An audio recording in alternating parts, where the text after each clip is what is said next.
Menikahi Hot Om. Bab 025. Dari mana Om Mahesa tahu soal itu? Tanya Widya dengan suara gugup. Emang Om pernah ngerasain?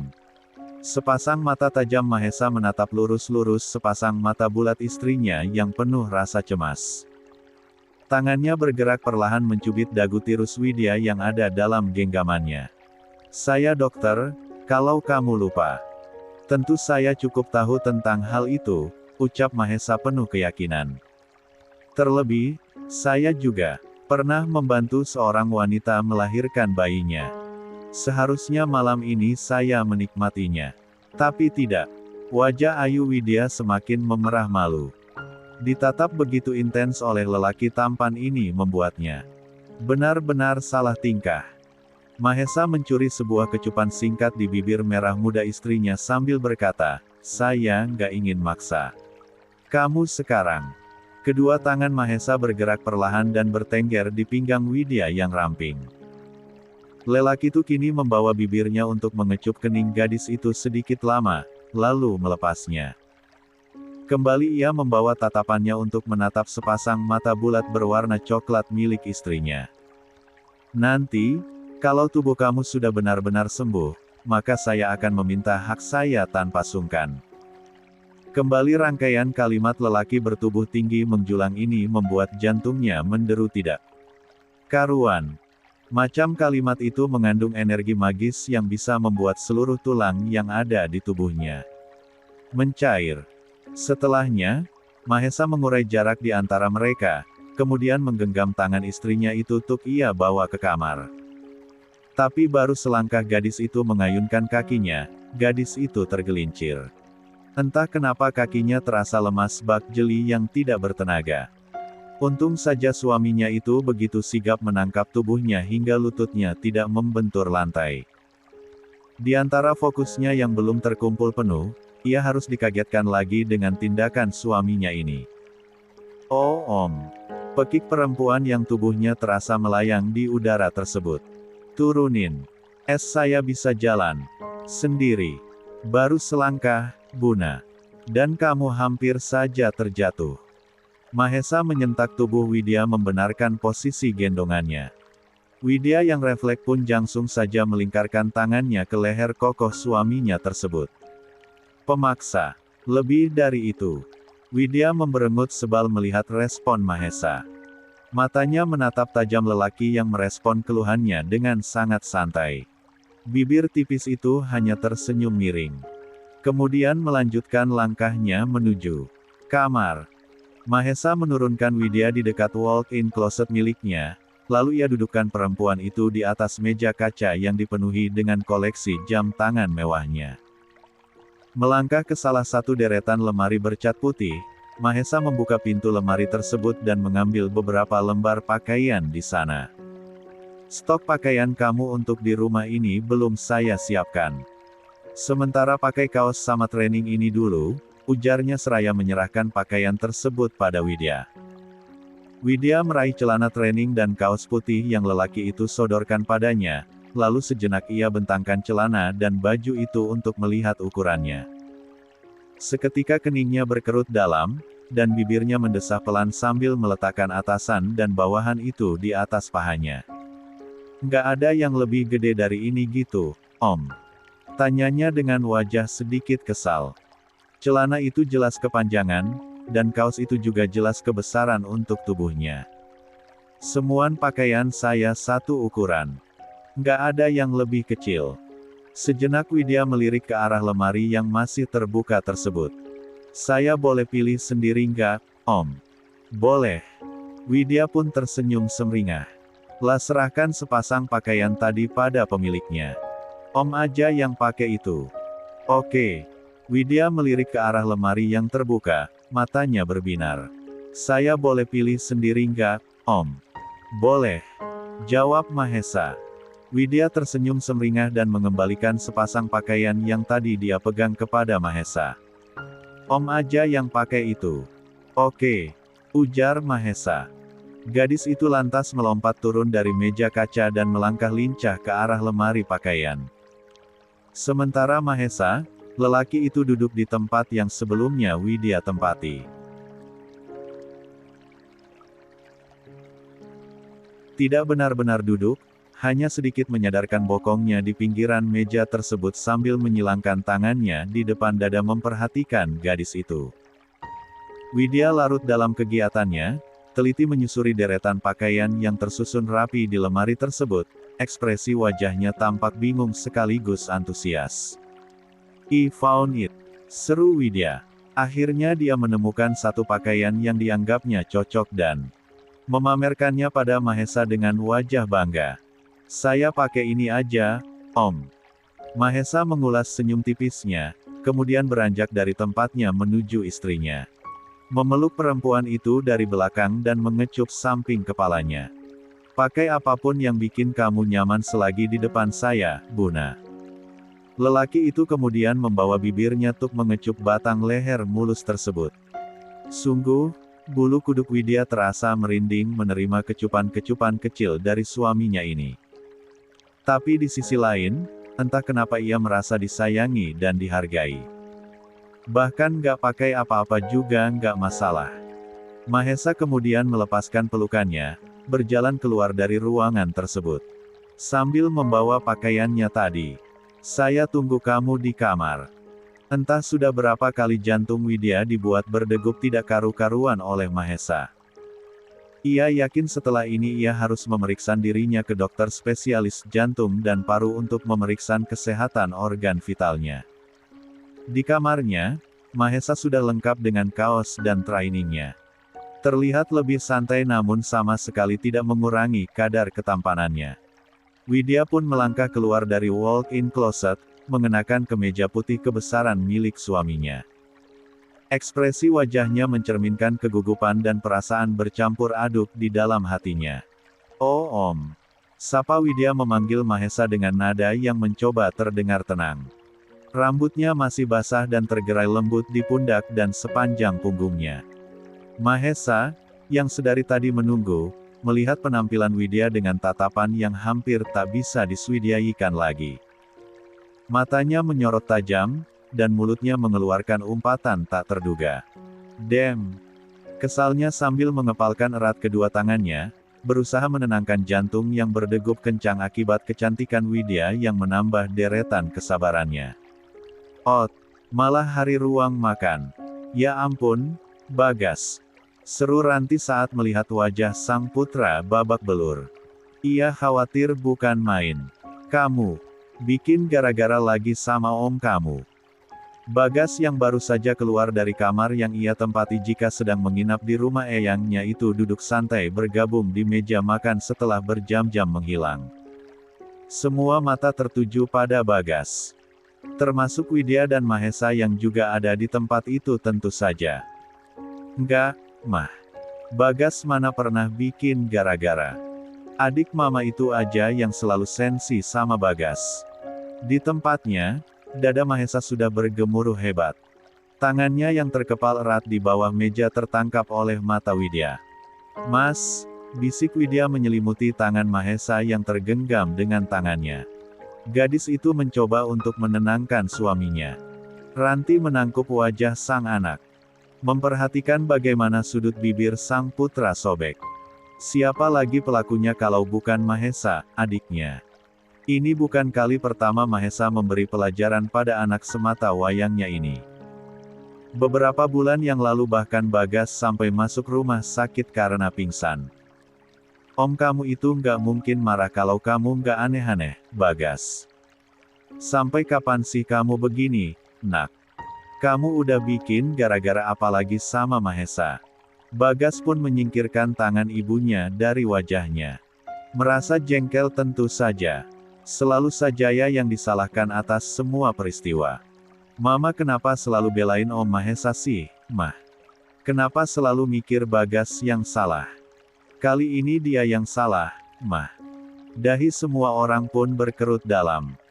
Sedangkan Widya sudah begitu khawatir kalau mantan kekasihnya itu akan mengungkapkan hubungan mereka.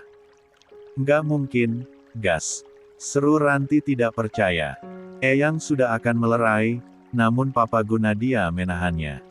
Apa memangnya yang sudah Om kamu perbuat sampai-sampai kamu menyalahkan dia? Hestole main, Mom. Jawab Bagas dengan lantang. Om Mahesa udah ngerebut sesuatu yang paling berharga dalam hidup Bagas.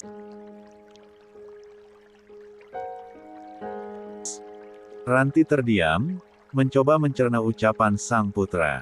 Apa sebenarnya yang sudah Om kamu ambil dari kamu, Bagas? Tanyanya dengan nada tak mengerti. Jangan mengada-ada, nak. Dia nggak akan pernah mungkin mengambil sesuatu yang bukan miliknya. Anggi yang sudah tidak tahan, akhirnya berdiri sambil mengangkat kedua tangannya. Udah, Mbak. Kita ini mau makan malam apa mau adu debat sih? Senggaknya tahan dulu. Nantilah setelah makan malam. Ada eyang loh, Mbak. Ranti pun menghela napas panjang, wajahnya memerah karena kekesalan. Kamu lihat ponakan kamu ini, Anggi. Mau sampai kapan dia begini? Kamu tahu bahkan dulu dia nggak seperti ini, kan? Akhir-akhir ini kelakuannya semakin parah.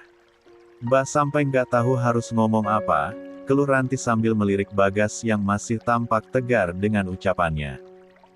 Tampak sekali putranya itu teguh dengan apapun yang ia ucapkan. Malu Mbak sama Mahesa, Nggi. Malu sama Widya juga. Mau berapa kali dia dihajar sama omnya sendiri. Kita ini satu keluarga tapi udah kayak musuh bebuyutan. Kalau bukan Bagas yang mulai, siapa lagi? Mahesa. Buat apa dia mencari masalah dengan keponakannya? Anggi menghela napasnya pelan, seakan mencari cara untuk bertanya pada Bagas. Namun, ia menyadari Bagas tampak tidak bersahabat hari ini. Dalam hatinya, ia merasa yakin bahwa Mahesa tak mungkin memulai pertengkaran itu tanpa sebab. Pasti ada alasan lain yang mendorong keponakan dan pamannya ini saling berkelahi.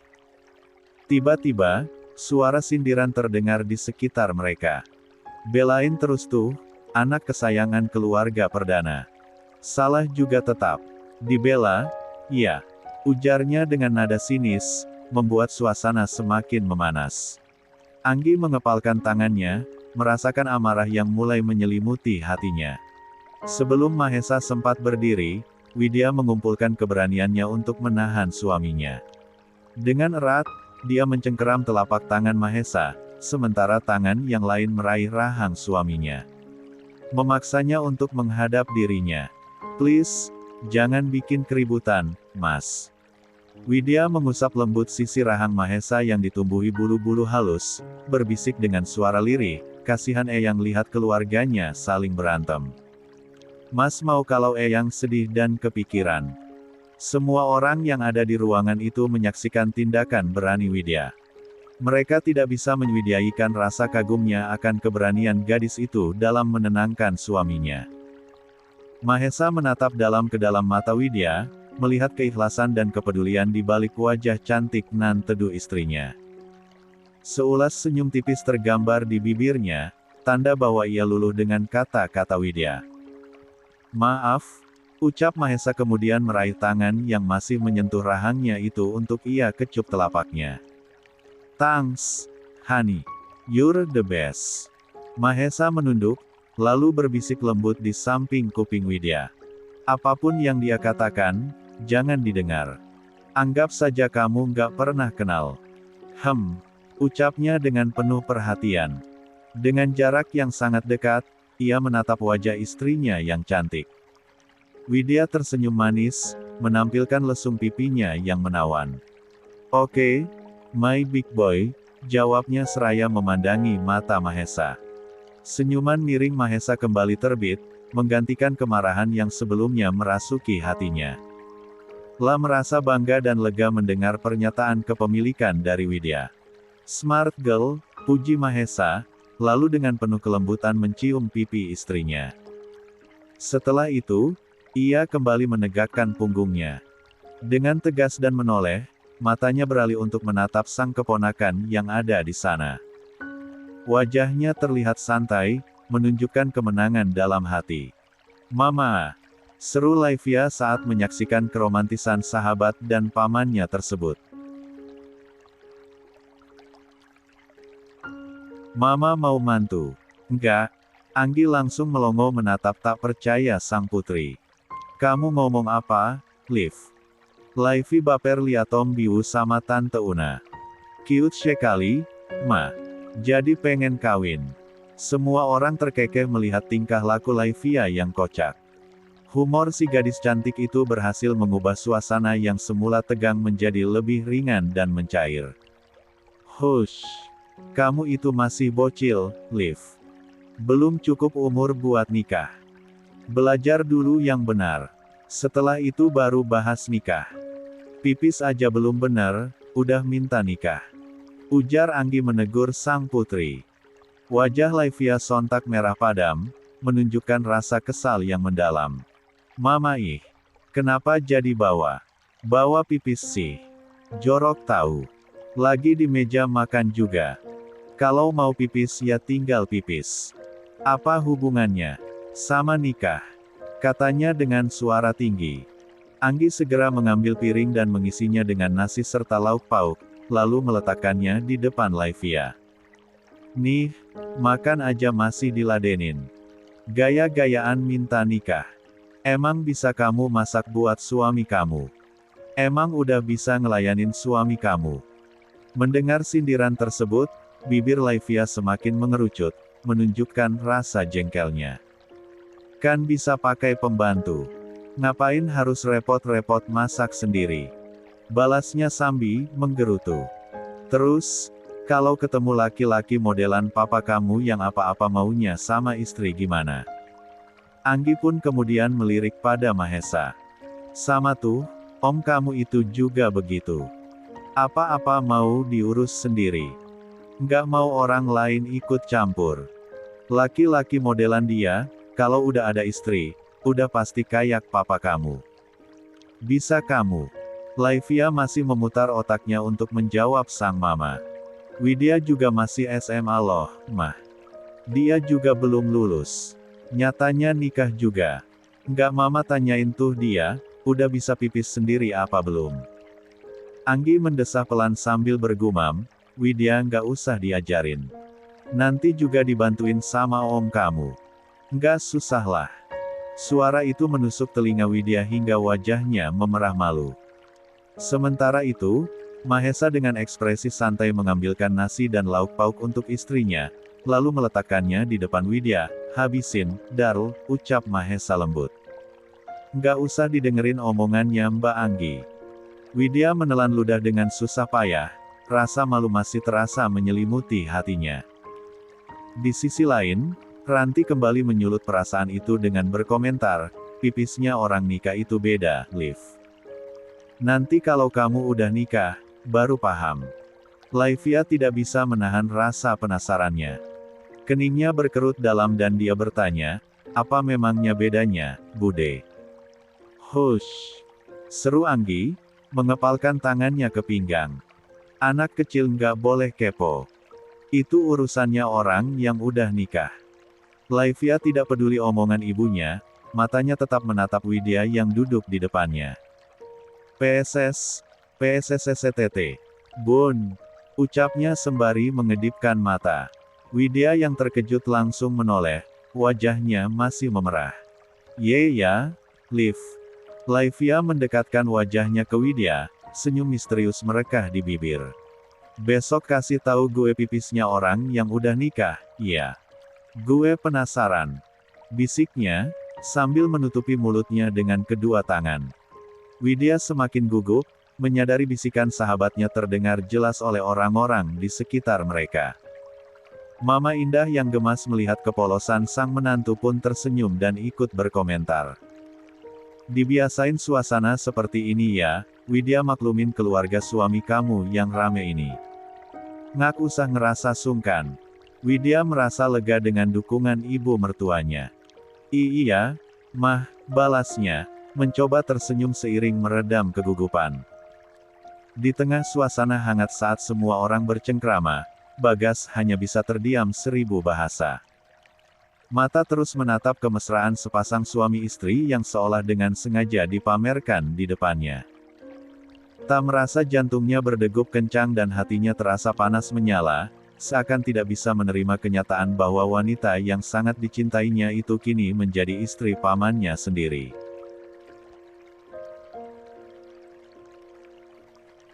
Berbagai emosi bergejolak di dalam dadanya, cemburu, marah, dan kecewa. Semuanya bercampur aduk, menumpuk bak bom yang kapan saja siap meledak. Dalam hatinya yang penuh tekad, ia merasa yakin untuk merebut Widya kembali ke sisinya. 2 tahun mereka menjalin cinta, tidak mungkin begitu mudah bagi perempuan itu melupakan segala kenangan bersamanya. Sebagai kekasih yang dahulu, ia mengerti benar sisi hati Widya. Mas yakin, Widya pasti rasa itu masih ada. Mas yakin kamu masih sayang sama Mas. Kamu cuma marah sama Mas sekarang. Oke, Mas akan kasih kamu waktu, batinnya sembari tersenyum, lalu melanjutkan merajut rencananya untuk memenangkan kembali hati perempuan itu. Jadi kapan mulai program hamilnya, Bi? Tanya Eyang Sastro. Mereka semua sudah berada di ruang keluarga.